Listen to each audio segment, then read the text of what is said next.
Hello, everyone. My name is Dr. Brian Thatcher, and welcome to Mercy Unbound. It's a show that aims to provide hope and avenue for healing, and one that will help you understand and then live the great mercy of God. With me today, I have a very special guest, a friend I haven't seen for many years. He was a teacher at Tampa Catholic years ago and taught my oldest daughter, Andrea, who's now 40.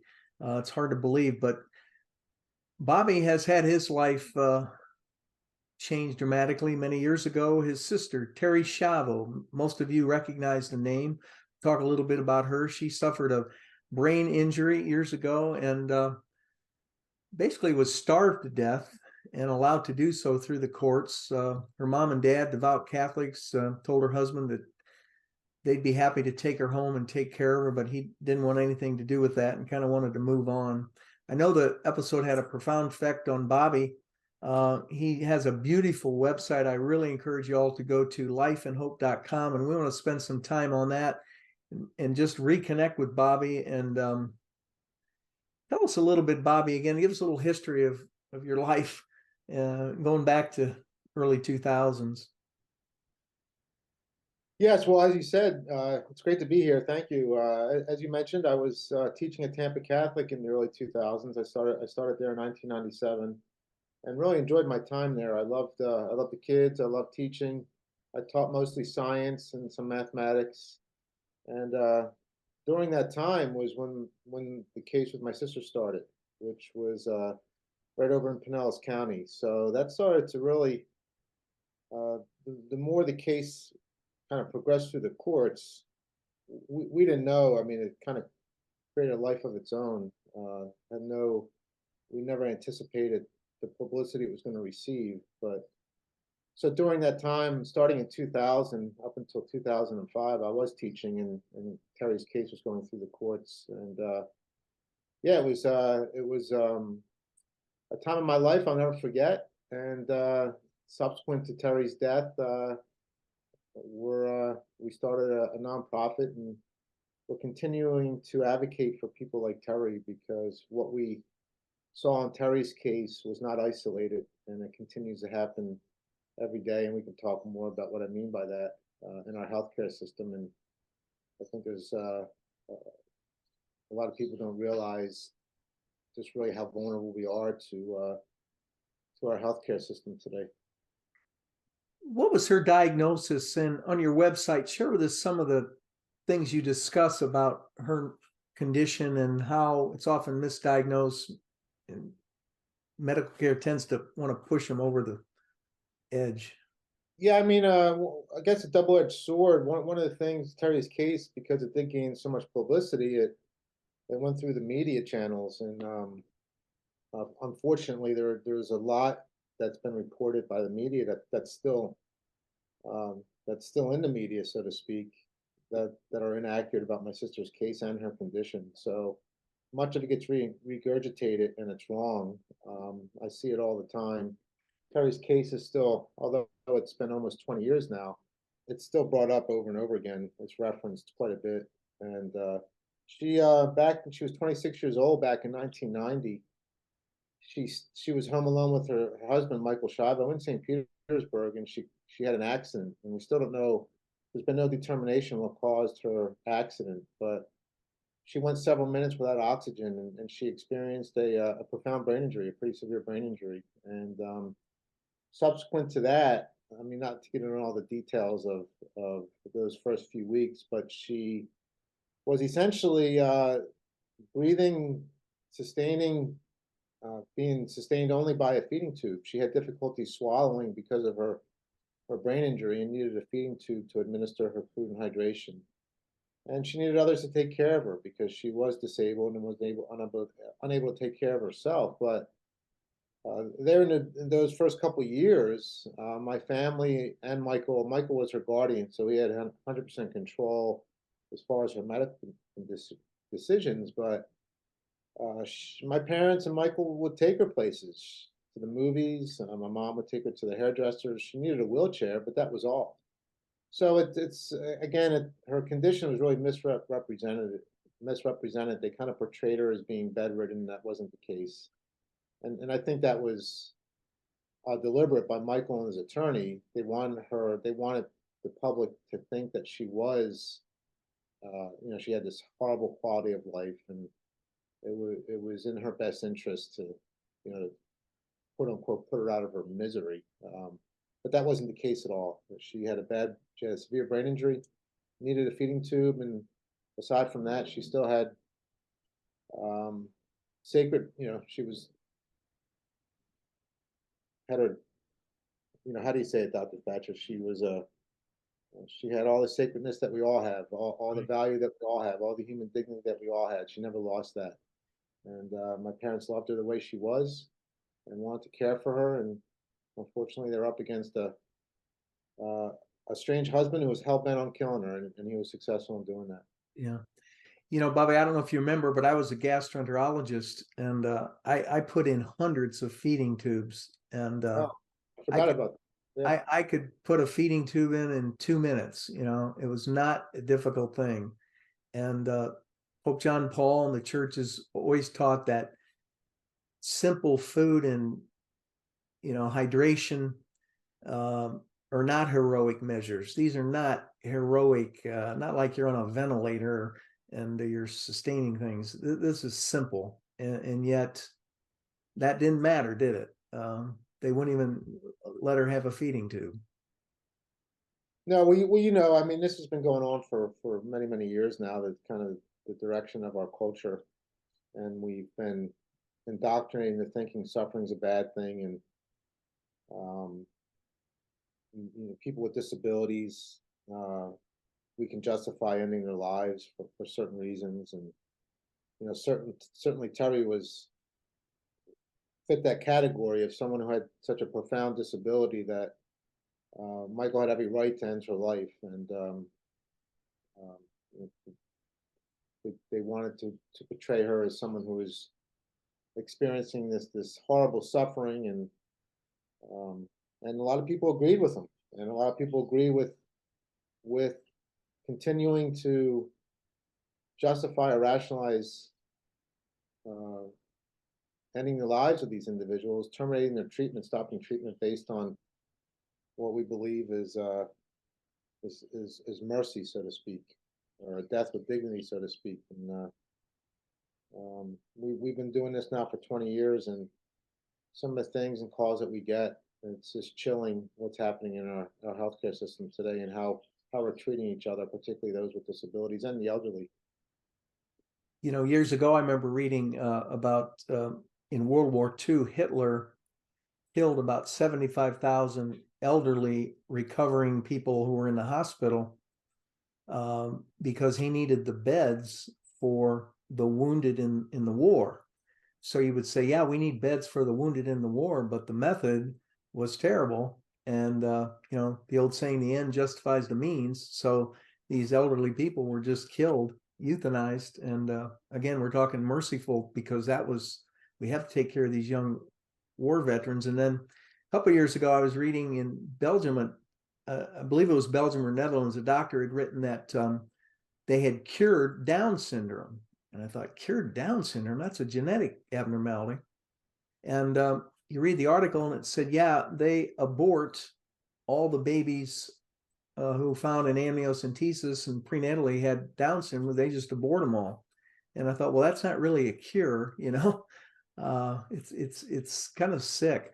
Bob, I want your input on this because I think this is so important in today's society. We are living in such a violent society with a total disregard for human life. Recently, the liberals voted zero out of all of them that if a baby survived a botched abortion, that they should let that baby die. So here we now have a live human being on a table and they think it's okay to kill it. Isn't Yeah, I think I think as a culture, we don't want to admit the deep rooted prejudices we have against people with disabilities, and I think just what you mentioned speaks to that. If we're aborting, I think even here in the States, it's a significant percentage of parents are aborting their child if they find out prior to the child being born that they've been diagnosed as Down syndrome baby, and so I think that speaks to these these feelings or these prejudices that we have, and that spills over into people like Terry and to other people with disabilities. We just don't have regard for their sacredness or their dignity, and we look for ways to justify killing them, and that's just what we're doing. I mean, under different reasons, but nonetheless, it's still killing a human being. And I think even in the pro-life world, Dr. Thatcher, we have and we understand why all the resources and the people and the groups that are working to end abortion, because we want to save that child. But you don't have the same, how do you say it, the same zeal, the same motivation when you see someone with a profound disability. There just isn't that, there doesn't seem to be that same type of motivation to want to stop these abuses.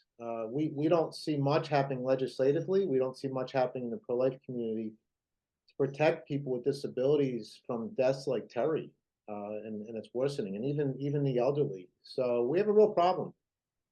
There's not a whole lot being done. A lot of the safety nets that were once in place to protect these people, at least medically speaking, in our healthcare, have been removed, and there's nothing seems to be happening to protect these individuals. And I can give different examples of what I mean by that, but we see it all the time from families calling us that didn't know this, didn't know that, but essentially what's happening is, treatment decisions are being put in the hands of hospitals, ethics committees, insurance companies, and families are losing their rights more and more each day when it comes to treatment decisions for their loved ones. And I think you're right. When you talk about the Down syndrome baby and how that really, as I said earlier, kind of spills over and affects people with disabilities, every day. Now, obviously, this whole scenario changed your life profoundly. I remember seeing a picture of your parents and the suffering that they had to have gone through, and yet they carried the cross.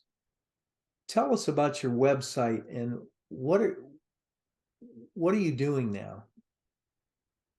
Well, we're in response to Terry's death and seeing that there was really no other groups or organizations that were doing much of anything to protect people like Terry. We started a nonprofit, and we serve as patient advocates now, and we've been using the resources, the connections, the people that we know, and the groups that we know, and the professionals that we know, to help families that call us that are in crisis, that are having their loved ones either denied or their treatment either denied or withdrawn. So we've been doing that now for 18 years, and we just, a lot of it, for me anyway, was just the righteous anger that came from my sister's case, and the fact that it was perfectly legal, and it's legal in all 50 states, to dehydrate and starve a human being to death. And I just couldn't believe, I at the time thought maybe this is something isolated, or this is just an individual court case that's affecting Terry, but that wasn't the case at all. This is happening every single day. People like Terry are being starved and dehydrated to death. So that kind of made my mind up, and my family's, that we want to try and continue to help families that are confronted with the same type of situation. And since that time, we've been really handling all different forms and types of circumstances from families that call us. And again, you just wouldn't believe some of the things that are happening in our healthcare, and how our rights are being denied. Bobby, your website Your question?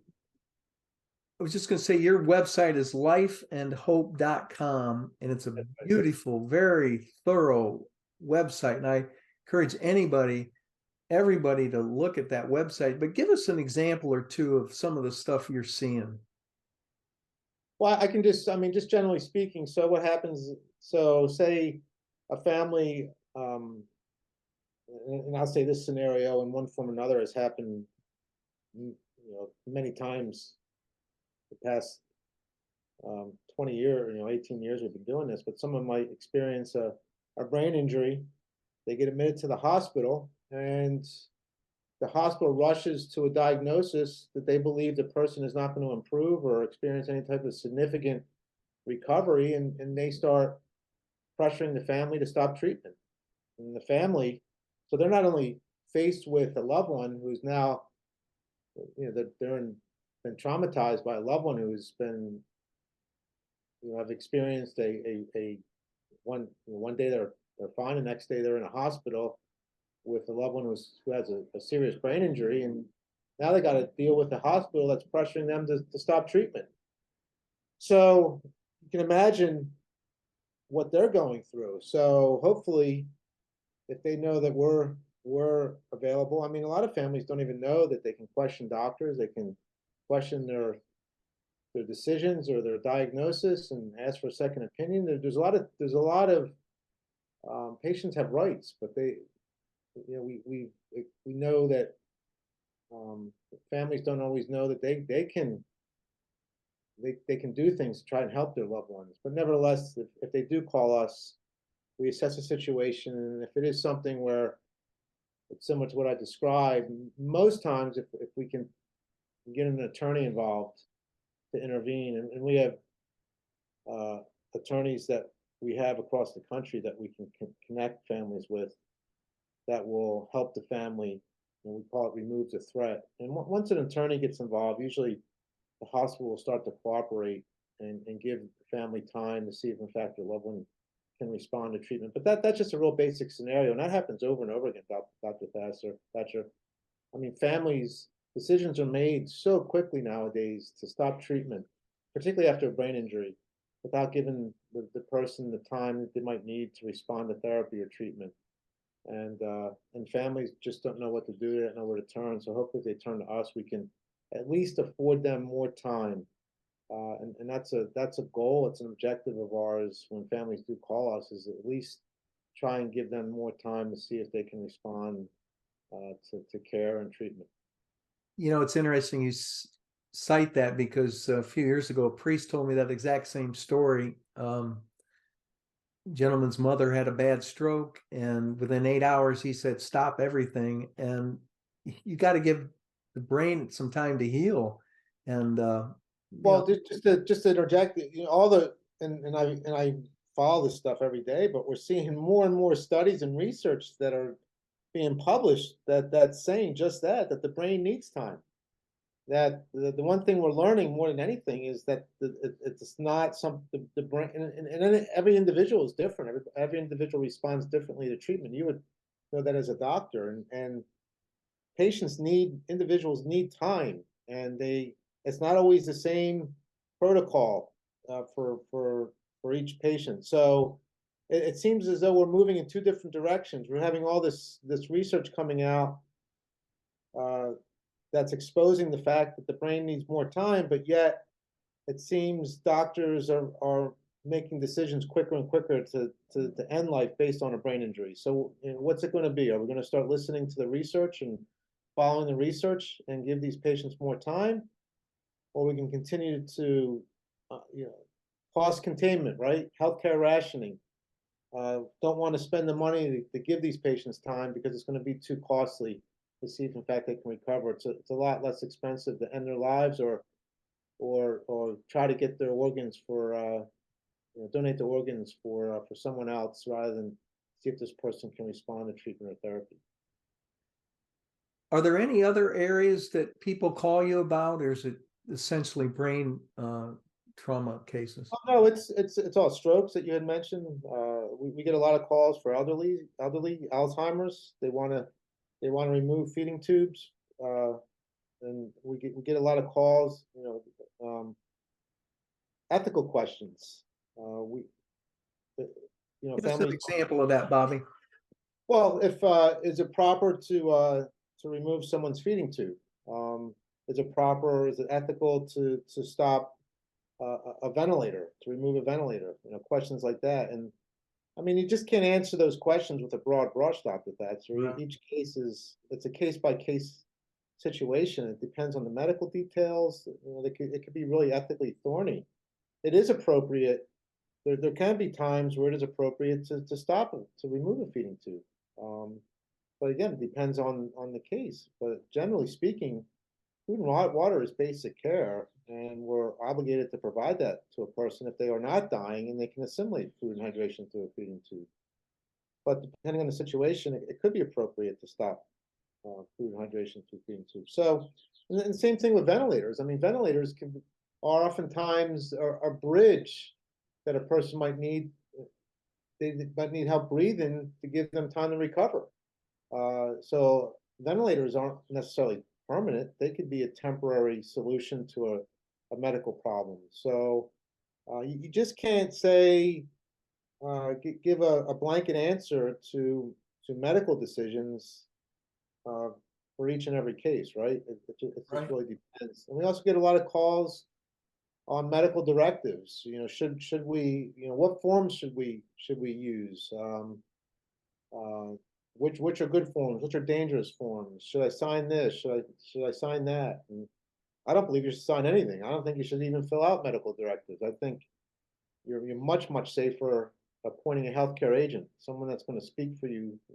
Legally, you appoint someone your agent that's going to step in and speak for you if you're unable to speak for yourself. You're much your chances are much better getting the care that you want if you have a strong and heroic advocate, someone that's not wishy-washy, that's going to step in and know what you would want medically if you're ever in that situation. So there's all kind of questions, a lot kind of calls we get, not necessarily crisis calls, but all type of medical and healthcare questions that people contact us about. Some we can't answer. It just depends. But we try and help them. If we can't answer them, we try to point them to a group and organization that can help them. We try to help everybody that calls us. And we don't charge for this, Dr. Thatcher. It's all volunteer. We're a nonprofit. We don't charge for any of our services for any families that we help. But we also don't impose on anybody either. That we want people to, we don't reach out to people. We would much prefer people call us and ask us for help. And if they do, we do everything we can to help them. While you were speaking, it reminded me of my brother-in-law who passed a couple of years ago, but about 2.5 years prior to that, he had long-standing diabetes, heart disease, kidney disease, narrowing of the blood vessels related to his diabetes. And he had chest pain. They had to do a cardiac cath. Well, any doctor knows that the dye in the catheterization induces renal failure. So you knew he was going to have problems. And sure enough, after the cath, he went into renal failure. Well, I remember this boisterous, strong-willed German nurse just kind of yelling at me one day, like, why don't you let him die? He's in kidney failure. And, what are you doing to him? Why are you prolonging his suffering? And I'm like, we knew this was going to happen. It's a short-term dialysis. And once he gets over that, he'll recover and it was fine. But the doctors weren't coming around. The kidney doctors were laying low. And I called one of them and he said, oh, I thought you didn't want anything done. I'm like, where did you get that from? Probably from the nurse. And so they came in, started dialysis, and within 3 days, his kidneys returned to their previous state, and he went home and he lived 2 more years. And that's the kind of stuff we're seeing. Yeah, I've had very similar scenarios where those types of things happen. That's why it's also important that you make sure you have a pro-life doctor, someone that's treating you that you can trust, that you're going to get the care that you want. I mean, it's really important that you know the type of doctor that's treating you, the family physician or whoever that might be. So there's a lot of things you need to do to prepare yourself in case you do experience something where you're not in position to defend yourself or speak for yourself. You gotta have these things in place beforehand. I mean, you look at my sister's situation. And one day she's 26 years old. She was perfectly fine, healthy. Next day we wake up and she's collapsed and she's experienced a terrible brain injury, and our whole world changed from that point on. You never know, brain injuries or medical situations, whatever they might be, they don't discriminate. They can happen to all of us. They don't care if you're pro-life, Democrat, Republican. Right. It's important to be prepared. Bobby, you mentioned that you have resources all over the country. Do these people contact you and volunteer their time, or say, if you need any help, call me, or how does that work out? Well, a lot of it is just relationships we've built over the years.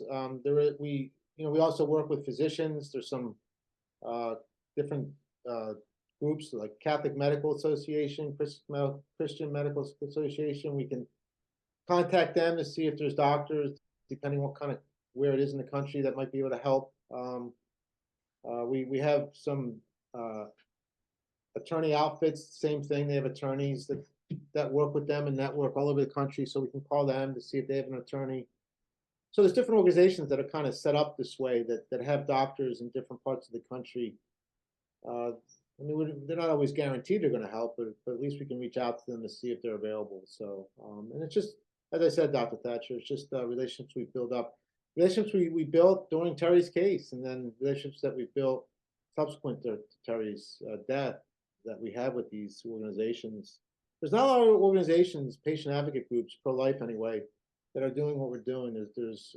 We don't have, we're not set up like the pro-life world is with the abortion issue. I mean, there's groups all over the country that are and we understand why, but not the same when it comes to this issue. It's very few are doing what we're doing. So sometimes it is difficult to get the help that the families need, but we do our best, and we've been pretty successful getting families the help they need when they call us. Bobby, if say a person watching this wanted to have you speak at their conference or church or whatever, how would they reach you? What's the best way to reach you? Well, I do have my own website. It's bobbyschindler.com. But if they go to lifeandhope.com, I'm pretty sure they can well they can email they can email us, and I get those emails, so they can contact me through lifeandhope.com. But yeah, we do a lot of speaking throughout the year, and people just I don't think this issue is on the radar. I do have to say though that COVID has exposed a lot of the problems and abuses that are occurring in our healthcare, but it doesn't seem much is being done to fix those problems. Kind of people went back to the way things were before COVID. So unfortunately, but yeah, it's good to speak about these issues.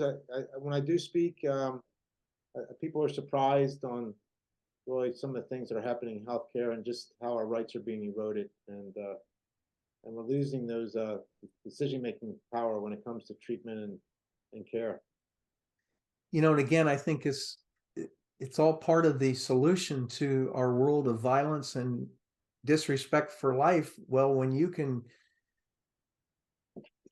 kill old people and you can kill babies and not have any remorse, is it any surprise that people are shooting each other up and things? It's just, to me, it all ties in.